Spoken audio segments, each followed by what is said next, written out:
Ceci n'est pas un spectacle sur ma mère, un titre sans équivoque qui sonne comme l'aboutissement d'un long projet mené par la compagnie Glitzer Fabrik de Clara Hedon et Charlotte Riondel.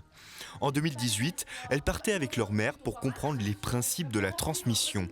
Une recherche qui a abouti sur le plateau du Théâtre de la Parfumerie en 2021. Et pourtant... Ouais, ou alors tu décores le parapluie. Il faut réparer ce toit, c'est tout. Il n'y a pas 36 possibilités. C'est un peu comme des poupées russes.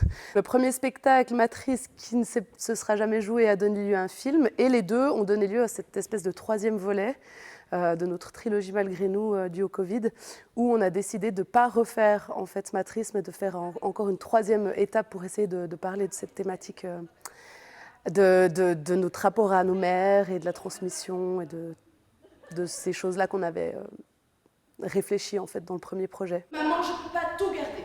Et chez toi, il y a déjà tellement de conneries. Si ce nouveau spectacle est de nature fictive, les deux comédiennes puisent dans ce qu'elles sont et d'où elles viennent pour façonner leur jeu. J'ai partout dans la maison, des cartons remplis de cartes postales que t'écrivais depuis l'âge de 12 ans. J'ai retrouvé mes dents de lait dans une petite boîte sur ta table de nuit. Dans le premier spectacle déjà, nos mères étaient sur scène, donc on avait une recherche du réel.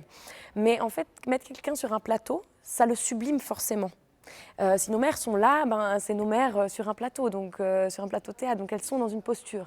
On s'est dit, mais comment est-ce qu'on traduit finalement ce truc tellement banal, qui est tellement plutôt de l'ordre de l'atmosphère qu'est la famille? En fait, tout l'enjeu, c'est de raconter des choses qui sont vraies, donc de rester assez proche de soi, mais de quand même pas oublier qu'on est en train de les raconter devant un public. Puis du coup, c'était là où ça nous intéressait, c'était cet endroit de limite en fait entre fiction et réalité.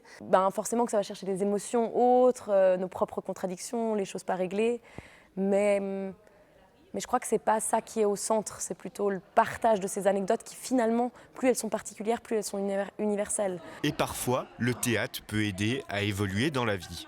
Ma mère, tu vois, elle était horrible, ma mère, elle était complètement folle. Ça nous a replongé dans plein d'anecdotes, plein de souvenirs, donc oui, forcément, ça aide un peu la vie parce que ça nous a remis un peu face à d'où on vient, nos racines, qu'est-ce qui nous touche ou pas, qu'est-ce qui nous agace. Donc évidemment qu'il y a une espèce d'aller-retour entre le travail et la vie, ça c'est clair. Tu rentres, tu te trouves, paf, devant un mur de photos.